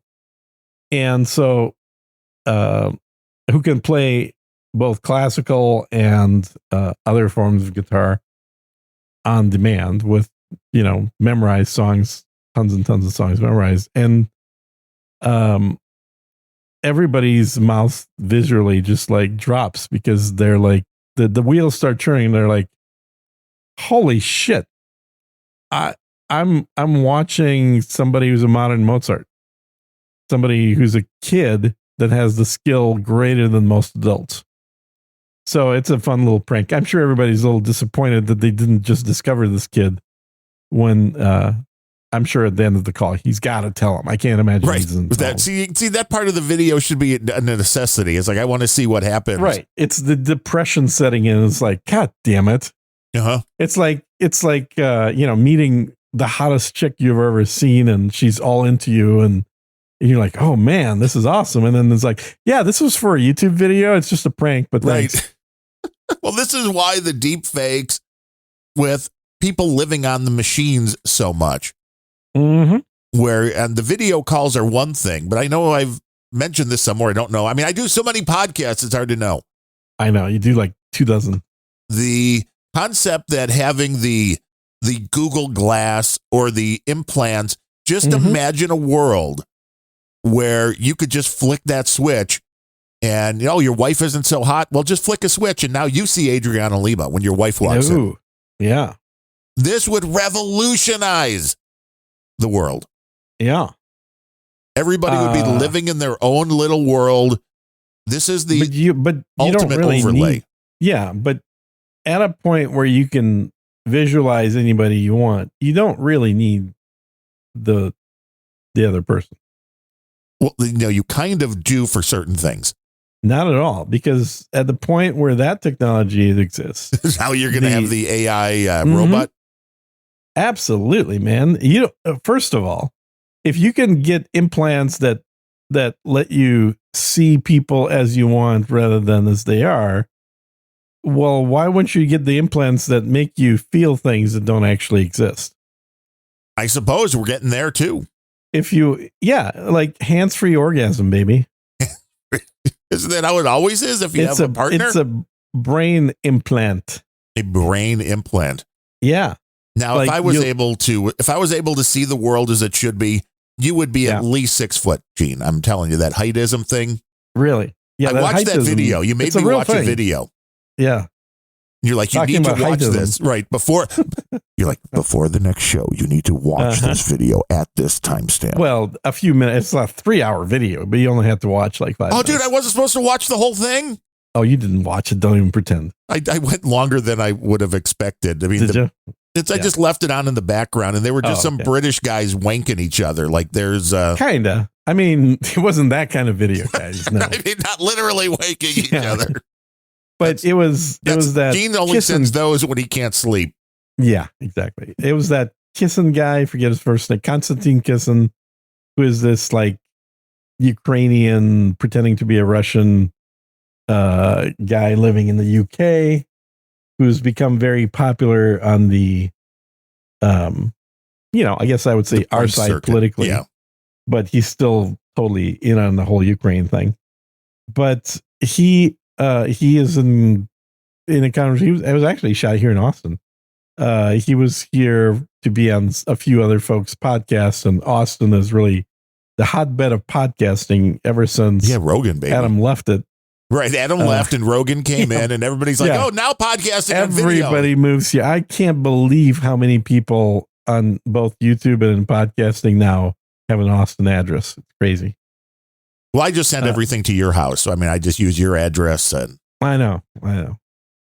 Except for the Bitcoin. Well, yeah, that is virtual. That doesn't have to go to you. No. Besides that court order that said Gene was not able to handle his own finances, that the some conservatorship had to be set up. Mm-hmm. It's not my fault. This makes it easier to run for president. This is true. This is true. Gene Natuliev for president. And apparently, according to Cenk Uygur, or Cenk Uygur, if you want to mispronounce it. I usually do. TSB says I can't pronounce any words. I know. But it's a Turkish name, so it's not an easy name to pronounce. But he's the host of the I was going to say the Fine Young Cannibals, but no, he's the host of the Young Turks.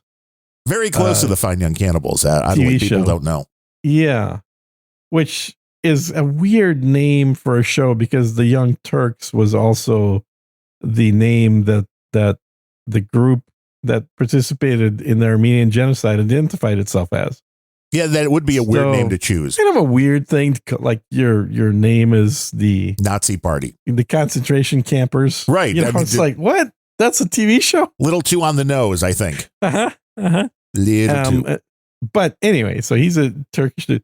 So very, very lefty, very lefty. He's a Bernie bro type, and he has announced that he's running for office. And he was on Timcast, which was actually a really good show because while they completely disagree, for the most part, there was like no yelling or shouting. It was a very civil, pretty damn civil, surprisingly. And he went through and explained how the 14th Amendment actually allows, by changing the restrictions in the original Constitution, people that were not born in the United States to still become president. Because we all assume, I certainly have, that this was one of the differences between becoming a citizen and being born in the United States, is that if you wanted to be president, you had to be born in the United States. Not Barack Obama. Yeah. Show us the birth certificate. And he's saying it doesn't matter. It's like, that's not really a requirement. It's a misunderstanding that people have. And the 14th Amendment's language actually changed the distinction between a native born American and an American citizen. Effectively, it equalized all people that are citizens of the United States to have the same types of rights. It standardized the rights across the board. And his argument is one of which is the right to become president. And he is willing to go to court for it. Or I think ultimately, he knows his chance of becoming president is 0. But also, if he enters the history books as the court case, which clarified the position about the requirement for a non-native born citizen to become president, then that's even better. Well, this is what they're trying to use to get Donald Trump out of the... that he wasn't born in the United States? Well, because of the whole sedition thing. Yeah. The disqualification clause is, quote, no person shall be a senator or representative in Congress or elector of president and vice president or hold any office, civil or military, having previously taken an oath as a member of Congress or as an officer of the United States, as a member of the state legislature, or as an executive or judicial officer, blah, blah, blah, shall have engaged in insurrection or rebellion, given aid or comfort to the enemies. But it's like, what does that have to do with being born in with the 14th Amendment? How does that tie into the 14th? I'm not sure how that ties into the 14th. Unless there's something else in the 14th besides. But he'd have to be actually proven to be engaged in insurrection for that to have any legs. And that has not happened. And there's no cases open against him for that either. So it's all a red herring. It's a way, I think they're doing exactly what I predicted they would do immediately right after the election, after his loss, is that they will use every means necessary to prevent him from running. And if the Republicans are stupid enough to have him be the candidate, then they're going to have another 4 years of a Democrat. So I said that immediately after the election, because I saw that having had a very successful run and a sitting president, he was nonetheless removed from office. And them doing it the first time means they're going to do it again. So either you change who you're running and you don't let them do it, or be prepared for another loss, because the Democrats are just like Hamas in this situation. They are not going to obey, quote, international law in order to not win an election. They'll do whatever it takes. Literally. The Democrats, and you can let your imagination run wild. Like the Democrats are just like Hamas. I had to check that at the timestamp for the. And I think I said that on No Agenda Social as well. And then somebody said, "No, that's bullshit." I'm like, no.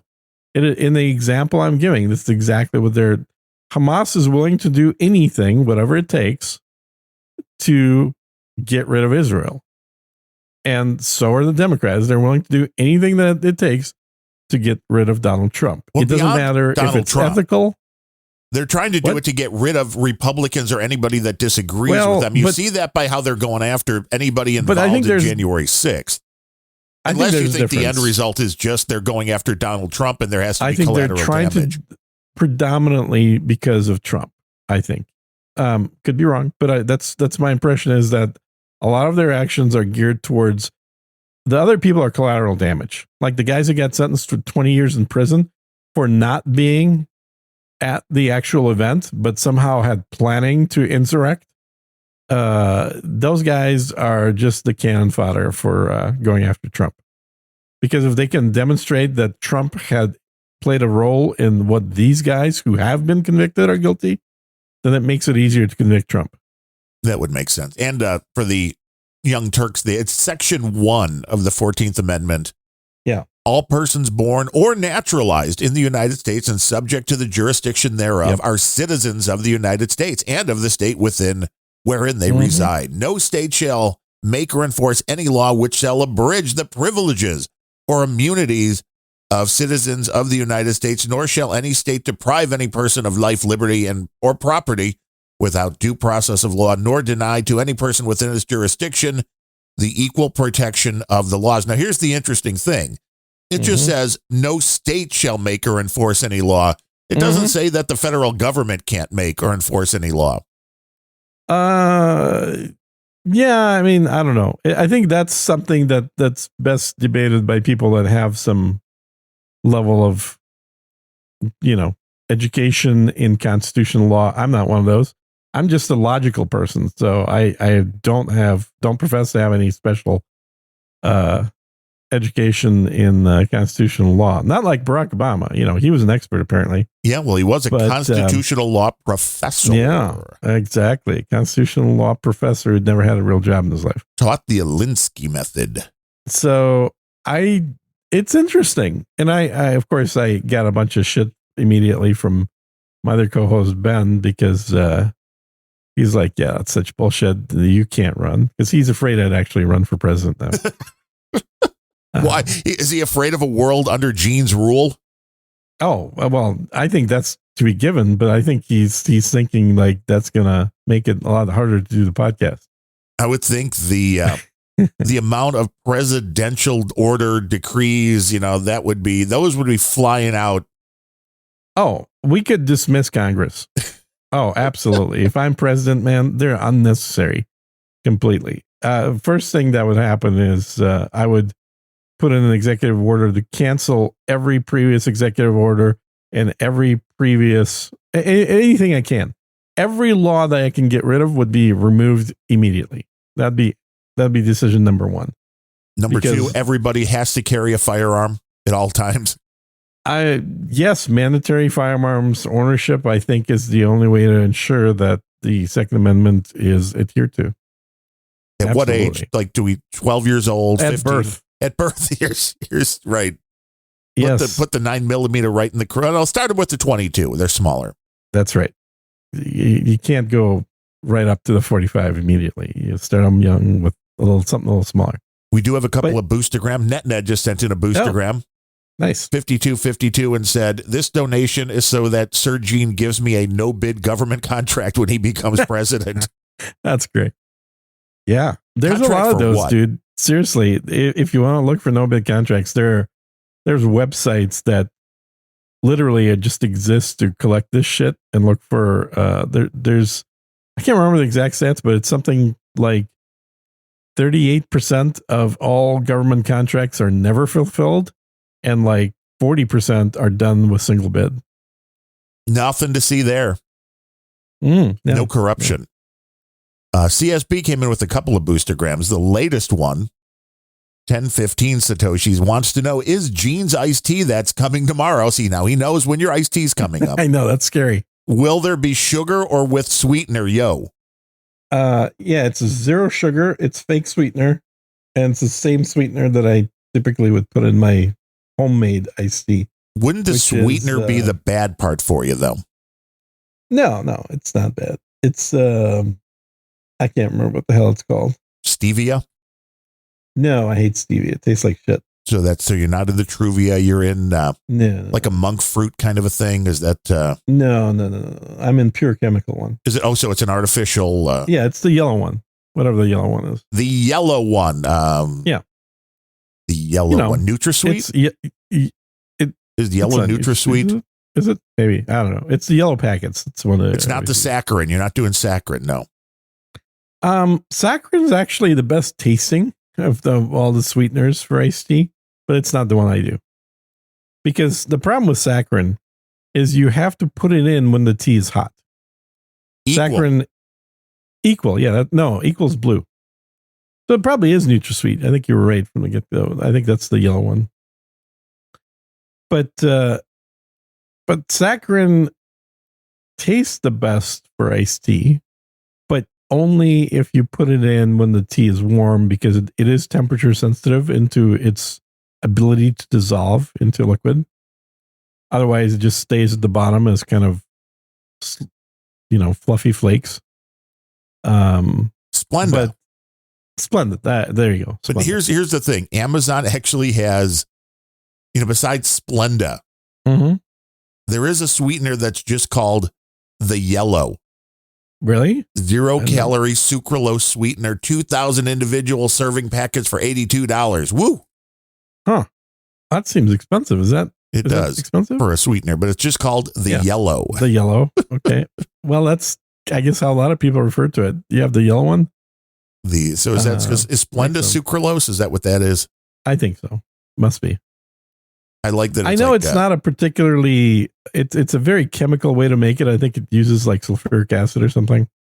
I like that the box on the Splenda on Amazon is the #1 recommended brand by doctors and dietitians. I'm like, are any doctors really telling you to have chemical sweeteners in your drink? Just go without. You could. The other one that's actually pretty good, but it has a somewhat, like, you can taste that it's in there. Splenda, you can't tell. It just tastes like sugar.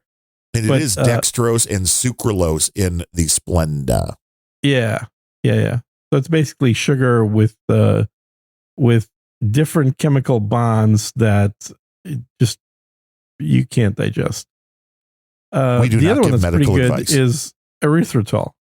Right. Well, that was the one that you originally had too much of and learned that was also yes, an opening experience. Absolutely. That is a cleansing agent.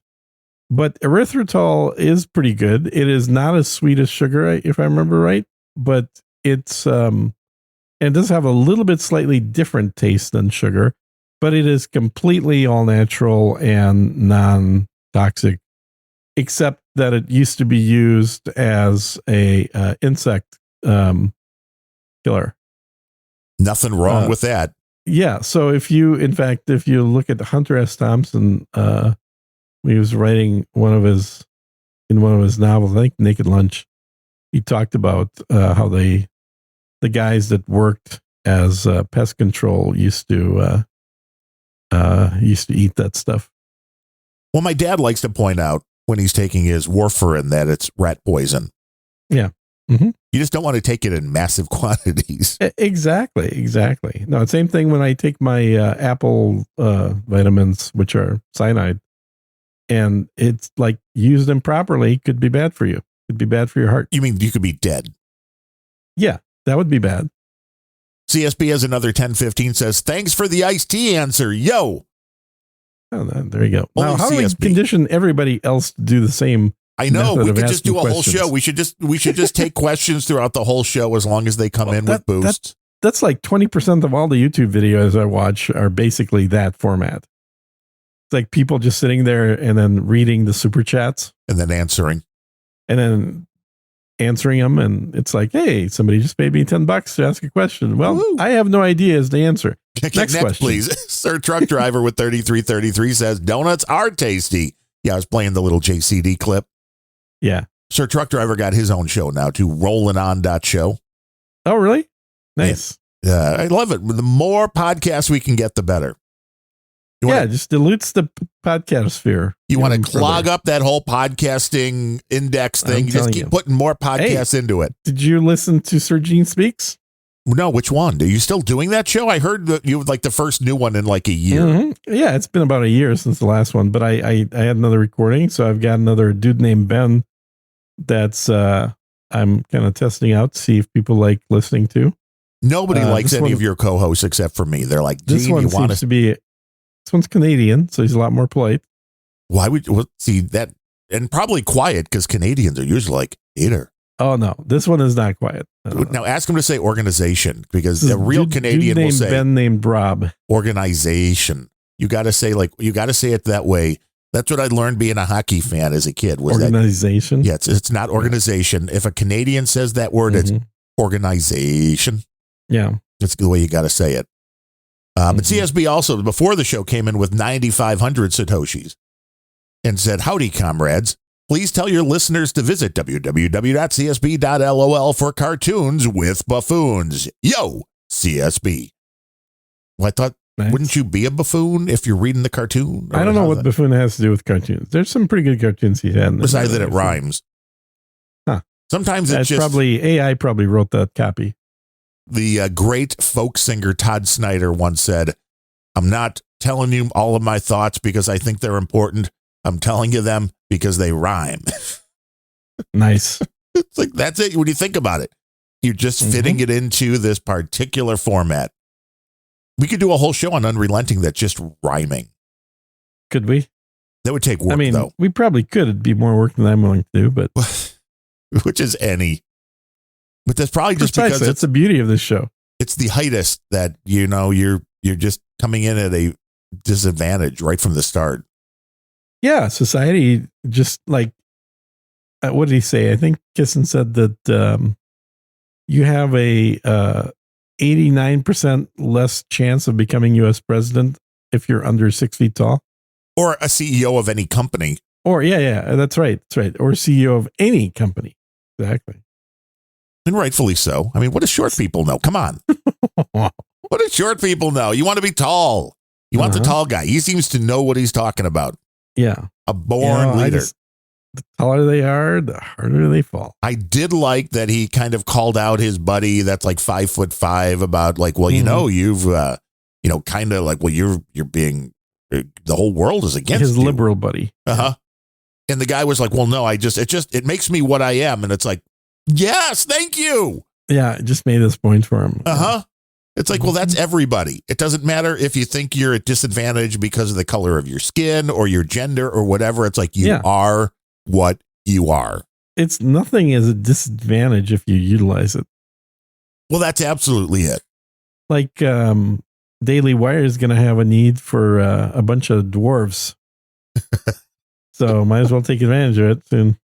Well, I did like that Disney was originally going to do away with the dwarfs in the new live action Snow White. Now, I don't know how you do Snow White and the Seven Dwarfs without dwarfs. They were the seven rainbow people. Uh-huh. Yeah. And then there was so much backlash that they went, ooh. Yeah. We can't do that. Now they're putting in CGI dwarfs. It's like, wait, CGI dwarfs. you can't even hire real people. Yeah, to they do can't these? hire real people. Yeah, exactly. Well, what's his face already got paid? The only expensive dwarf in the movie industry. The only expensive. The guy that was dwarf. on. Wow. Yeah, the guy. Well, he is. He's the only one. He was the one that The Game of Thrones, right? Yeah, Didn't he die? Tyrion Lannister. No, he didn't die. You sure? I thought he died. The actor? I thought so. No, he didn't die. I remember when Vern Troy died. But now he will, because we've talked we about talked him. about him. Did we? Yeah. Did we talk about Matthew Perry on the last Yeah, I know. episode? It's like, God damn it. We just need to stop talking about 80s celebs. Dinklage says DigiGuru. Yeah. He didn't die. He was in that movie. He was cast in there. So I'm sure he got paid already. But yeah, it appears they're going to redo the whole thing with CGI. I've also heard another rumor that says they're going to take out that actress that basically has been spoiling the movie and dropping the value of their company. Well, she's making people hate her, which is not a good thing prior to the movie. Not a good look before. Well, she's literally done nothing. She's a nobody. Got her first big starring role. But she's Latina, so that's the whole big thing. It's going to be great for Snow White Latina. That's all we need. So apparently that they're also replacing her with Jenna. What was her last name? Doing Tatum. The chick that played Wednesday Addams. Jenna Ortega. Or Ortega. Jenna Ortega. I'm sorry. Her. Because, she's like another cute looking Latino type chick. But apparently she is a lot less woke than this chick. And she's got that pendulum, like you said, coming back around. It is. Yeah. Well, if somebody wants to read about the future and the past, pick up yourself a copy of Pendulum by Roy Williams. And Roy's the guy that wrote the foreword to my last book. Is a friend of mine. And he wrote Pendulum maybe 10, 15 years ago. And that book looks at the last 2,000 years of Western history and finds a pattern of a pendulum swinging in a cycle of about 80 years. And it's a predictable cycle at this point. And it's a cycle between the two extremes of individualism and collectivism. And 2023 is the very pinnacle of collectivism. So I guess if you want to be super technical about it, I guess June would have been the absolute pinnacle of collectivism. And we are now on our way back out of collectivism in a very long 40-year journey back to individualism. Well, yeah, nothing moves quickly. Well, it never did, although the internet is changing that a bit. Yeah. The pinnacle of individualism was 1983. Ironic, right before 1984. Yeah. And prior to that, of course, the pinnacle of collectivism was 1943. So we're out in that scale. Which is, right about the time that everybody was very patriotic and fighting the war against the Russians. Right, those bad Russians. And celebrating all the people that fought the Russians. Oh, wait, those were Nazis. Right. Now we're backing the Nazis. Yeah. Yeah. Well, we're celebrating them in Canada, that's for sure. My buddy, Chicago area boy, DigiGuru, says Darren O wants them to cast Tay-Tay as Snow White. I'd watch that. I think she'd be better as the evil queen. Ooh, either one. But see, but again, this is where I think this I don't magical think Snow White is a 35-year-old chick. I think that this, again, we've already talked about the de-aging magic. Yeah. Oh, yeah. And I think we're going to get to the point to where, you come up to your Netflix type thing and you click on Snow White and you're like, wow, yeah, the chick that they actually cast in this was a total bitch. It's like, I want Taylor Swift to be Snow White, or I want Scarlett Johansson to be Snow White. And you just type that in and the AI will change what you're about to see, because why not? Yeah. And somebody did that with Disney's Mermaid one that just came out. What was it called? What's a Little Mermaid? Because they had a black chick playing the mermaid. And somebody did the facial replacement and then put a white chick in there. They're like, how dare you? Oh, it was so racist. Can't believe you did. Wait a minute. Isn't it racist for Disney to do it in the first place? Right. Unless how's it only racist in one direction? Of course. Well, I pointed that out Donna Summer, love Donna Summer. She had an album that came out in like the 80s or 90s where she was in whiteface and the whole Asian kind of motif. Yeah. But it's like, well, that's okay. Well, this is what Megyn Kelly got fired for from her network gig. What? Was remembering Halloweens and saying that it wasn't bad for people to put on blackface as long, the kids doing your costumes, as long as it was something that was done with love. I mean, again, if you have a 7-year-old and they're like, hey, mommy, I want to be whatever for the, it's like, you think the 7-year-old kid's like, well, I want to look darker because I hate black people. It's like, no, that's their favorite Disney princess or that's their favorite whatever. Yeah. No, that's true. Well, it's been a while since I did blackface for Halloween. Okay, now there's a better cold opener. People are going to be like, now we want to find out what this is all about. Nobody's going to be able to turn this show off after hearing that as the first thing. Really? Is that what you think? I think so. I think that will, or that number of 48% that wouldn't listen to Gene if somebody paid them. That number is going to skyrocket. Exactly. Oh yeah, Michael Jackson costumes. Absolutely right, Blue Dude. No, I went as Kanye West. Were you being mean to a Taylor Swift at the time, or was this before the the Taylor? No, that's like right before COVID.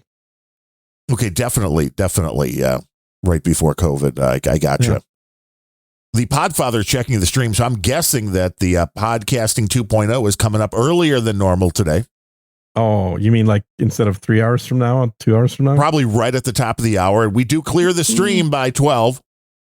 We do that. CSB coming in again with 10:15. On behalf of Poland, I apologize for Rachel Ziegler, the Snow White actress, who is, wow, I'm not even going to say that one, CSB.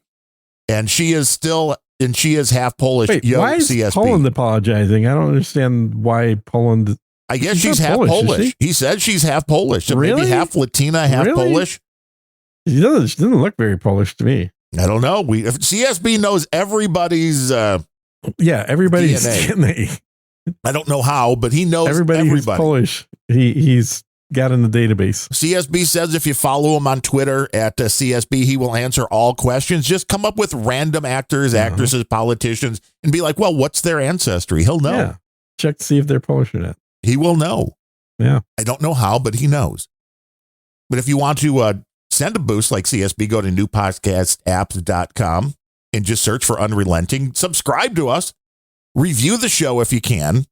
And Kevin Seifert also came in with $5. I'm sorry, Kevin. That should have been right up front via PayPal. Yeah, I mean, that's like 10 times as much donation as all the boostergrams together.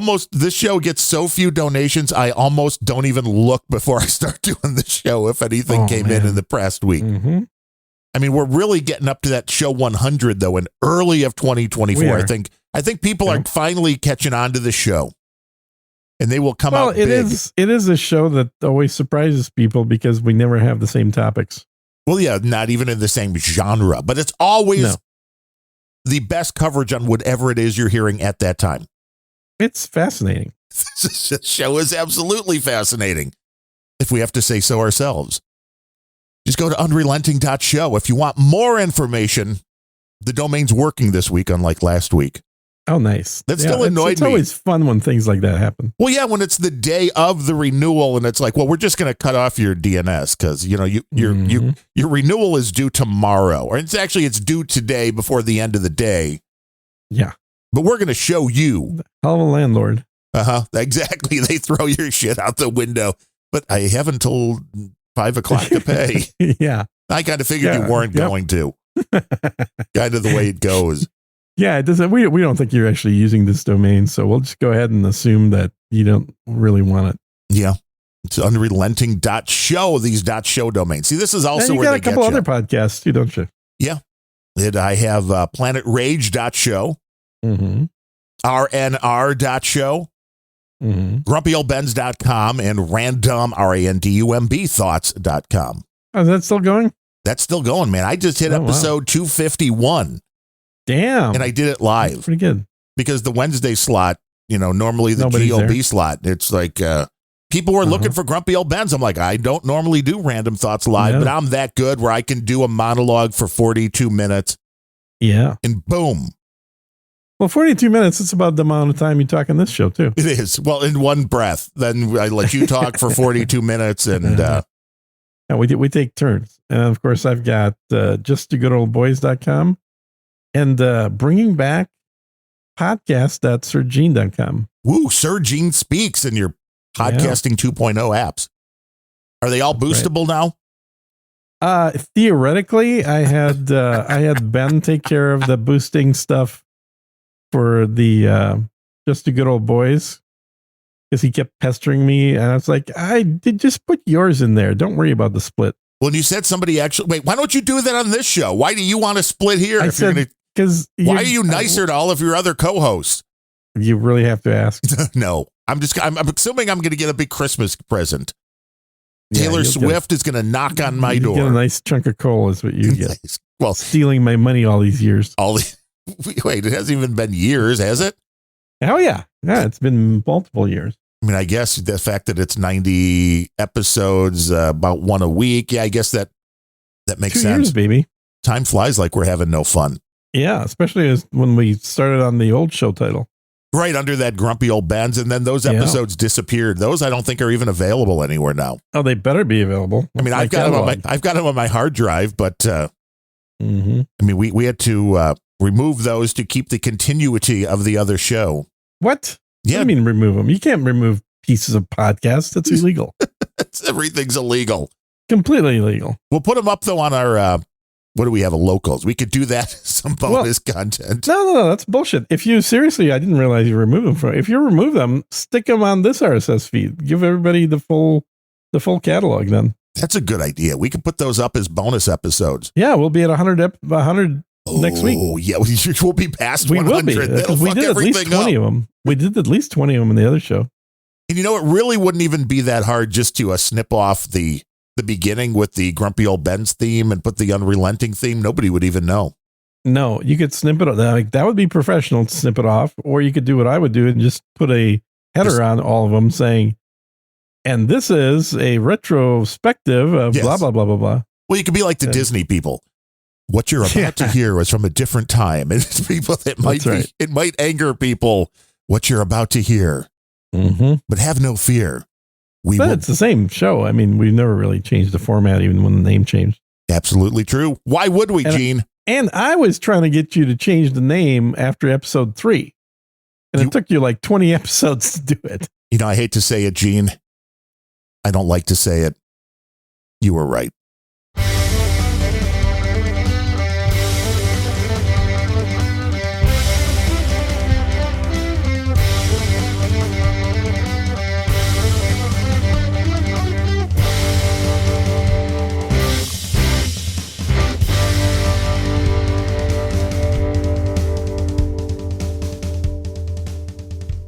The Democrats are just like Hamas.